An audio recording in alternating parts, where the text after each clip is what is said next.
Hi, this is my introduction for Module 1 for EDL 853, and my name is Christopher Dirks. I am from Hood River, Oregon. It's about 40 minutes from Mount Hood and an hour from Portland. I was born in Ohio, and I've lived in Oregon for most of my life. I've been married for almost 2 years now. There's a picture of my wife, Ellie, and my dog, Shady. I'm 28 years old.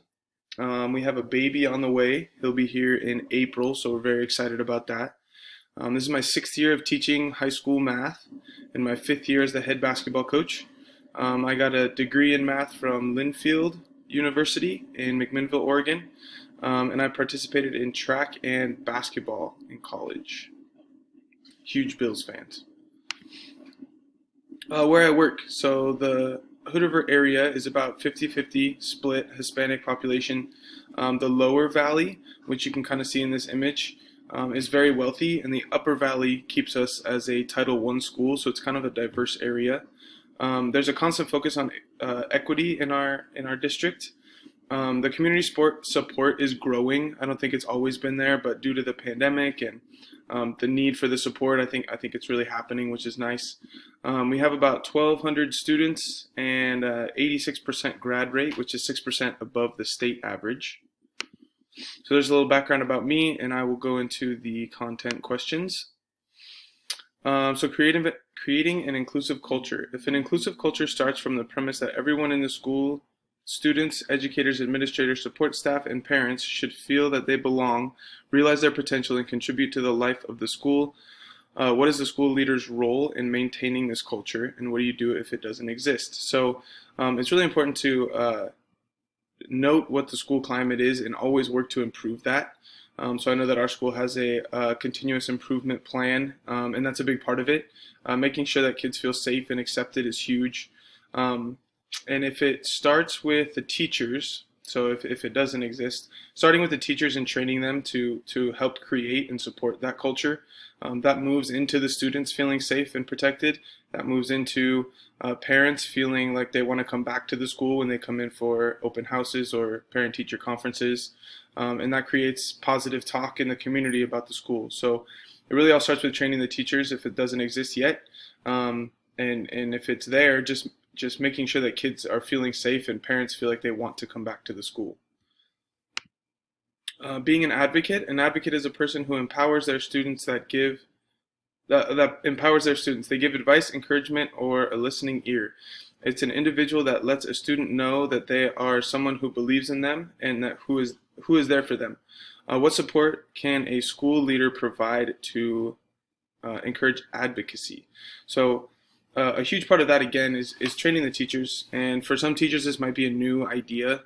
It might, for older teachers, it might be something that they feel like isn't their job. I kind of feel like in my 6 years, from the first year to now, it's been a huge kind of the new topic for us. There have been some, like the Netflix series 13 Reasons Why, that we had a training on that alone, just to be an advocate. And putting people in the position to be successful, I think is really important. So right now we're doing Eagle Learning Communities. Our mascot's an eagle, and each teacher has 10 to 15 students that they're responsible for checking in with, and we have a homeroom. And I think putting the best people in those positions to be that listening ear is important. And just working as a team. I think everything needs to function as a team. And from a coach's perspective, everybody needs to feel like they're in a place to be successful. Equitable treatment. What plans and strategies can be implemented to ensure that equitable treatment of students and or staff in an inclusive culture? Listening to everybody. So I think that even as a coach, I tell my players, like, if there's drills that you're interested in or offenses you're interested in, then just talk to me about it, and I'll listen. I'm not going to promise that I'll do everything that you suggest, but I'm definitely open to new ideas. And I think just that listening piece and being kind of transparent with those things is important. And then implementing some of those ideas, even if it's something that not necessarily won't make things better, because obviously you're always going to want to make things better, but implementing ideas and making it known that it was somebody else's idea. And surveys and open discussions are great ways to get that done. So we've done that a lot with distance learning with Google Forms with our students. Negative assumptions. What steps can a leader take to change negative assumptions that affect teaching and learning in an inclusive culture? So there's always going to be doubters. No matter what happens, no matter what you do, you're not going to make everybody happy. But I think being available to for people to voice their opinion, I think that's important, even if you're just a soundboard. And then remaining concise and transparent, being very specific about what you want to do, and showing everybody the reasons that you're doing it. There's no hidden agenda. Just being very open, I think, is important. There's my resources. So I'm very excited to watch some of your guys' videos and get to know everybody and learn throughout this course. Thanks.